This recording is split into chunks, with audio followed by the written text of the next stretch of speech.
La pollution des eaux par le cuivre est un problème de société très actuel car sa présence même à faible concentration est responsable de plusieurs maladies chez l'humain et notamment de graves problèmes pour le foie. Les impacts sur la biodiversité sont de même loin d'être négligeables. Ainsi, il nous a paru important de développer une technique pour détecter la présence de cuivre dans les milieux aqueux. L'un des moyens possibles et sur lequel nous sommes penchés est l'utilisation d'un biosenseur, un organisme vivant dépendant de son environnement et qui peut nous renseigner sur ce dernier. Pour développer notre biosenseur, nous avons sélectionné l'organisme Chlamydomonas reinharti comme base de travail, une microalgue d'une dizaine de micromètres. Elle présente plusieurs caractéristiques qui font d'elle la candidate idéale. Elle est unicellulaire, ce qui simplifie grandement le travail de modification génétique. Elle évolue en milieu aqueux, ce qui est parfait pour un biosenseur destiné à l'analyse de l'eau, et elle présente un comportement binaire de mortalité en fonction du milieu, la mortalité étant soit nulle, soit totale. Ce comportement, couplé à sa couleur verte intense, va permettre une interprétation facile du biosenseur. Le principe d'utilisation du biosenseur envisagé est le suivant. On place nos microalgues dans le milieu à tester, l'eau d'un étang par exemple, et nous voulons savoir si la concentration en cuivre ne dépasse pas une certaine valeur. L'échantillon reste incolore après l'ajout des microalgues du fait de leur faible quantité. On attend ensuite 72 heures. Si le milieu est vert, les cellules ont pu se reproduire, proliférer. La concentration en cuivre est donc en dessous de la valeur seuil déterminée à laquelle les algues meurent. On l'aura déterminée en amont, cette concentration. Si le milieu reste transparent, les microalgues sont toutes mortes avant d'avoir pu se reproduire en raison de la toxicité du milieu. La concentration en cuivre est donc trop élevée. Elle est au-dessus du seuil. Notre biosenseur pourrait donc servir à la surveillance des eaux en alertant si la concentration en cuivre dépasse une valeur seuil réglementaire fixée pour des raisons sanitaires ou environnementales. Il s'ancre dans le courant de la low-tech car sans rivaliser avec les meilleurs capteurs physiques ou titrage chimique, il propose une alternative peu coûteuse et facile d'utilisation. Pour proposer un biosenseur performant, nous allons chercher à augmenter la sensibilité de la microalgue au cuivre en la modifiant génétiquement. Nous voulons abaisser la valeur seuil de cuivre au-delà de laquelle elle meurt. Cette algue fait rentrer des ions dans son cytoplasme par des canaux. Ce sont des petites protéines transmembranaires qui peuvent être vues comme des tuyaux permettant les échanges, notamment d'ions, entre les milieux intra- et extracellulaires. Quand le cuivre rentre dans la cellule par un de ces canaux, il est soit directement utilisé pour faire fonctionner la cellule, soit il est stocké par des protéines spécifiques appelées métallothionéines. S'il y a trop de cuivre qui pénètre dans la cellule et qui n'est ni utilisé ni stocké, il s'accumule dans le cytoplasme et la cellule finit par mourir. Un de ces canaux permettant de faire rentrer les ions de cuivre se nomme COPT1.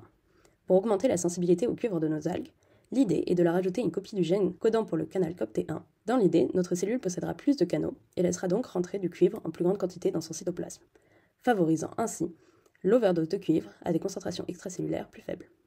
Avant d'effectuer les modifications, nous avons cherché à tester le caractère binaire de la mortalité de Chlamydomonas reinharti non modifiée et de trouver la concentration de cuivre seuil causant la mort de ces dernières. Ainsi, nous pourrons savoir si les modifications génétiques ont bien eu pour effet de rendre nos algues plus sensibles au cuivre. Nous avons donc mis les algues non modifiées dans différents milieux aux concentrations de cuivre connues. Nous avons procédé par dichotomie pour trouver la valeur seuil de mortalité des algues. Après 72 heures, si l'échantillon était vert, cela signifie que la valeur seuil est supérieure à la concentration de l'échantillon.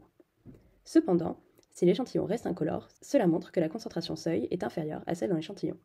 En procédant par dichotomie, on trouve une valeur seuil comprise entre 1,05 et 1,20 millimolaire.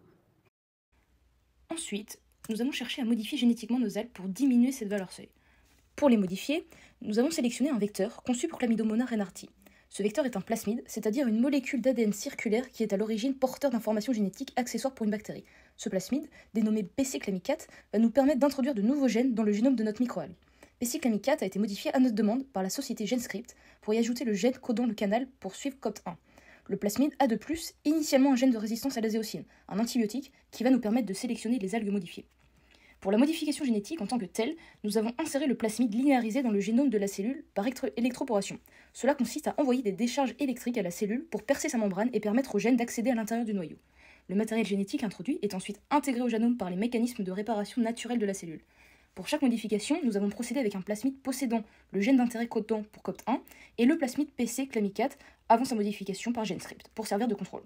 Pour sélectionner nos clones, une fois l'électroporation effectuée, nous avons placé nos cellules sur des boîtes de pétri contenant de l'azéocine pour ne garder que les clones génétiquement modifiés. En effet, seules ces algues possèdent désormais le gène de résistance à l'azéocine présent dans le plasmide et peuvent survivre. Après avoir attendu une semaine que nos cellules poussent sur les boîtes de pétri, nous voulions les resuspendre en milieu liquide pour pouvoir tester leur résistance au cuivre. Cependant, pour nos 4 tentatives de modification, une contamination s'est aussi développée et a pris le dessus sur nos algues, rendant la culture liquide impossible. La contamination a dû survenir au cours de la transformation.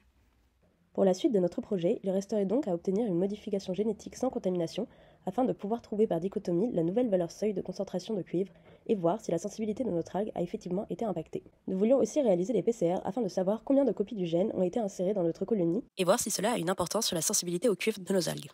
Enfin, nous voulions faire un test de fluorescence pour vérifier que nos canaux se placent bien au niveau de la membrane du cytoplasme. En conclusion, Chlamydomonas reinharti est un bon organisme pour la création d'un biosenseur car elle possède une sensibilité naturelle à des faibles concentrations de cuivre. Mais l'augmentation de cette sensibilité par des modifications génétiques reste à prouver. Merci pour votre écoute.